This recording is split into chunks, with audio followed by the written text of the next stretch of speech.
Welcome to The Last Word. He's Chris Popst, David Jenkins, and Chris, we've started to get some shakeups in the old basketball world. As we hit February, people are kind of jockeying for position in the for their district tournaments and everything. And there's some small school action in particular happened this last week that kind of opened my eyes. I'm sure they opened yours as well. Advance beat Dexter for the Stoddard County Championship. And the following day lose to Risco, and then rebound on Monday and beat Scott Central by 50.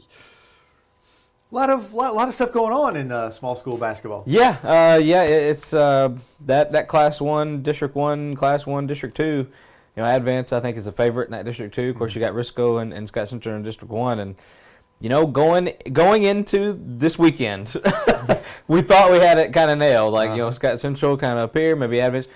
Who knows now? It's all kind of jumbled. Of course, Scott Central, that 50-point loss, that opened a lot of eyes, and I know they had 3 starters out, but even with the players that they had playing, I'm very surprised that they lost by 50 to Advance. And they played Kelly on Tuesday night, and just they were missing 2 of their players. One of them will be back, for Friday's game. But they still don't look right. There's some stuff going on there. We don't know what it is, but something's going on. They need to get some. They've got work to do. They've got work to do to get back to where they were, and they need to get things ironed out there because defensively, I mean they only forced Kelly into 11 turnovers. They won't get it done. Right, and Kelly is not a good ball handling team, so it's you've got to do that. I was very impressed with Advance. I watched them play Friday night. Very impressed. Saturday they go on the road. 16 hours, I think you said, after they played Dexter, which was a hard-fought game. Those 2 teams battled each other. 3rd game in a row for Advance, 3rd day in a row, and they 16 hours. They have to drive an hour on a bus to Poplar Bluff playing mid-afternoon game. And Risco gets them, and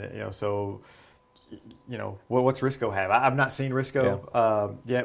I think we're going to see them on Friday night, so we'll see what Risco has. But I kind of thought Risco, Risco playing the Tri-County teams, maybe not as strong as the Advance or Sky Central, but now that kind of opened my eyes that they were able to even Advance coming off 3 straight games. It opened my eyes that Risco could be able to play with them. Yeah, and I don't want to say Risco wasn't deserving of that win just because Advance may have been a tired team, and I think that they were playing those games in that grind with Dexter. That's a good win from Risco. I mean, they were geared up for that. They had some rest. They had some time to kind of gear up for Advance and kind of game plan for them, seeing them in that tournament. And Coach Brandon Blankenship is one of the guys that don't get a lot of credit, I don't think, with just the numbers that he has in the small town of Risco, and have those teams to continually be in the running for that district. Not necessarily a winner every year, but they're competitors in that district. 14 wins in a row now as of Tuesday. They sealed up the Tri-County Conference regular season championship. I know that's big for them. They look to play well in that, and they played very well in that this year, undefeated in that. So, I don't know how to really look at that Saturday game because of just kind of what Advance is coming on. I think if they both come off the same kind of rest, I kind of give the edge a little bit to Advance, but I can't really say that because Risco beat them. It's just kind of one of those things where you kind of have to look at the situation a little bit. Risco's in the running. I'll say that for sure. Yeah, Risco, for them to get there, they're going to have to get through Scott County Central, and we don't know how they match up with Scott County Central. Like I said, we'll see them, on Friday night. It's hard for me to say because I've not seen them. I saw them last year, and they have the ability to score. Nathan Burnett is one of the better 3-point shooters that no one knows about. He had 8 3-pointers against Advance, 10 overall. They shoot the ball very well from the outside. And like I said, we'll see him Friday. We'll know a little bit more about the game. But it seems to me with box scores and scores, Nathan Burnett he's a sophomore. He's their top scorer.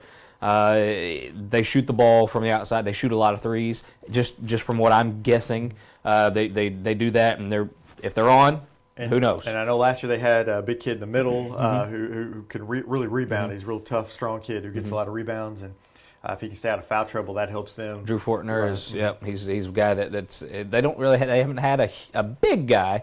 I think he's 6'4", maybe 6'5", 6'3", 6'4", something like that. But yeah, he's a guy that definitely helps him inside. But he's got to stay out of foul trouble. And they got other guys around him too that can score. So it's just it really is on who they play, and it was a good win for them to get that win over Advance. They don't play a lot of the teams that we see regularly around here, so it's hard to judge. And Advance is back hosting Dexter, I think, on Friday, so they'll have Advance doesn't get any easier for them. They're in a grind of a schedule right now, but that's going to get them. I like their schedule. I really like their schedule. Of course, with the games that they've had and Scott Central, this little run here, I think is going to be key for them in a district push. I really do think so. And they're nice. They've improved a lot since I saw them at the beginning of the year against Scott Central. Improved a lot, and they're a real nice team. I really like them.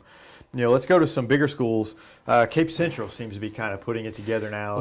They always do. The enigma that is Cape Central.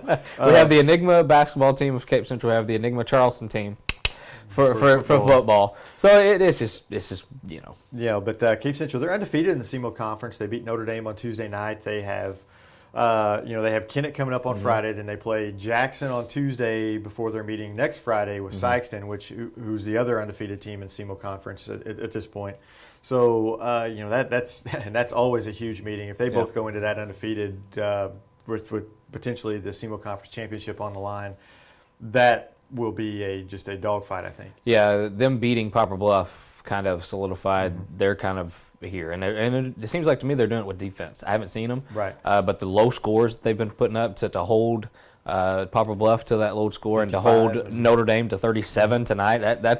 That's doing work against some teams that can fill it up sometimes. That's always been their strength. Yeah. Whenever they play well, they defend well, yeah. And that's kind of always been their strength. And they have the athletes. They have the athletes to be good. And it's just taken them a while to put it together. And we thought that they would maybe put it together sooner this year because they didn't have the deep football run that they've had in years past. But but they're really starting to turn it on now. Yeah, and I don't get it. I kind of discounted them a little bit.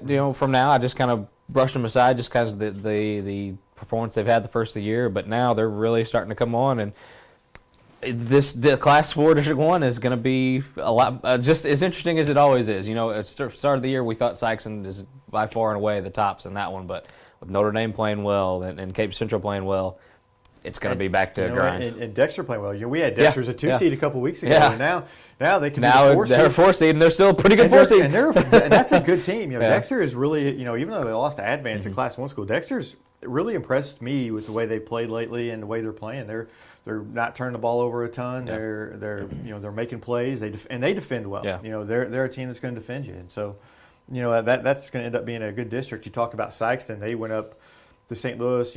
I think last week on here we talked about they were just kind of in their little lull that they get into. They busted out of that.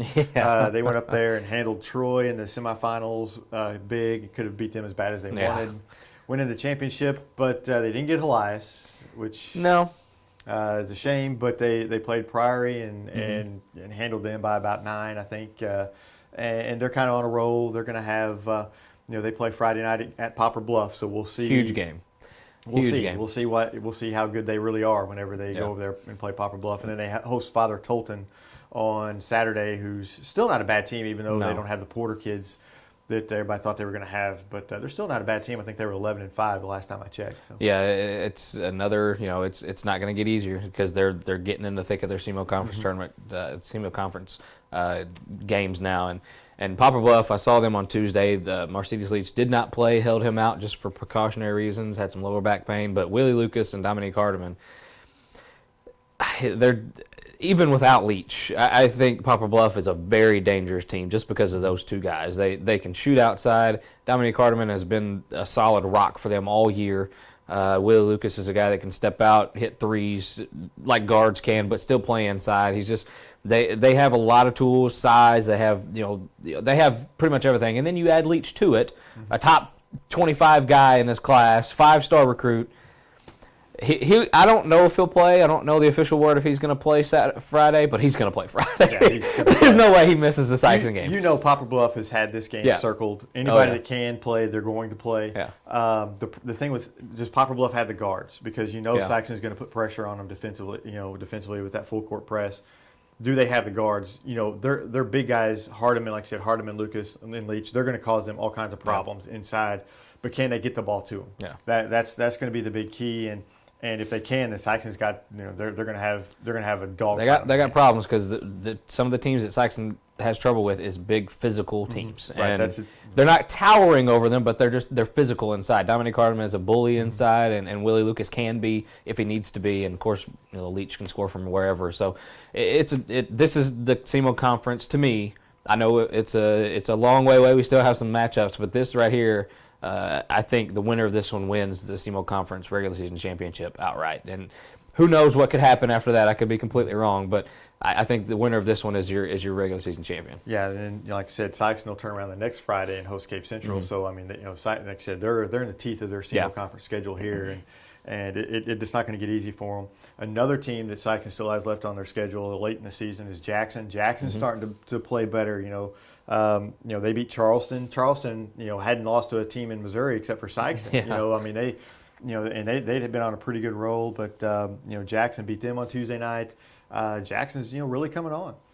They got their guys back. They got the guys that they were missing during the SEMO Conference tournament, and they're starting to kind of get their legs under them. I think it's just kind of similar as Cape Central. They just didn't have it the first year. They're starting to get their guys going and getting them together. And I don't really know what else to say. Except it's the SEMO Conference. If you're not in it, if you don't play the grind, you just don't understand what it is.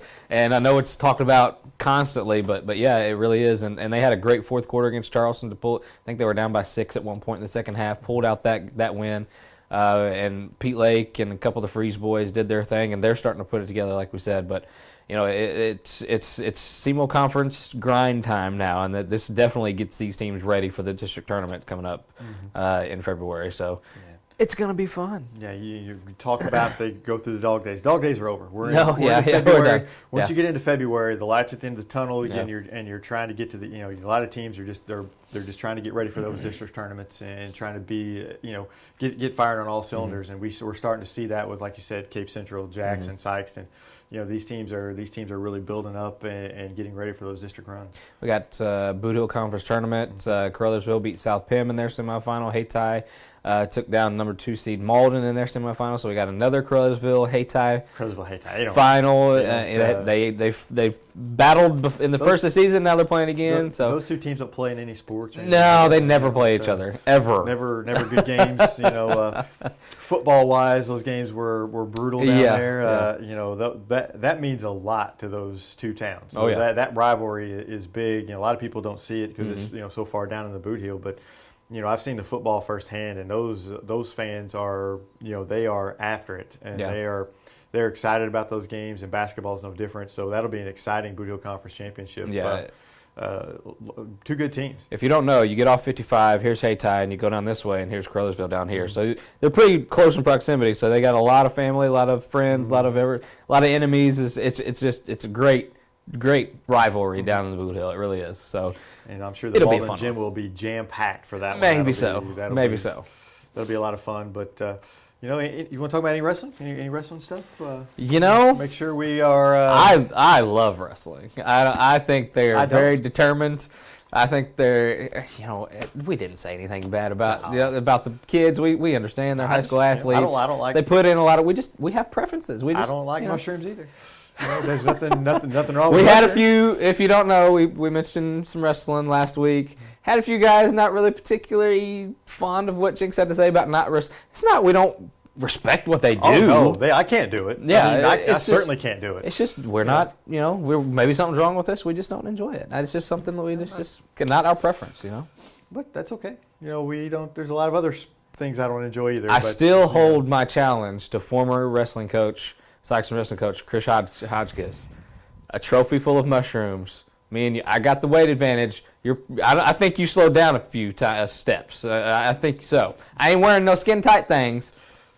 My challenge. Hodgkiss I think it's out. Take you down in less than 20 seconds. Oh, he'll obliterate me, but I'm still sticking to my challenge. Less than 20 because I don't seconds. back down. So I'm bringing steel. Anyway, it's steel cage match. I'm bringing chairs. If that happens, there will be video. I'm bringing 2x4 wrapped barbed wire. Oh yeah, we going wrong kind of wrestling. But nope, that's my wrestling, baby. Wrong kind of wrestling. Nope. All right, going down, Haji. On that note, we will see you guys next week. I want you on The Last Word.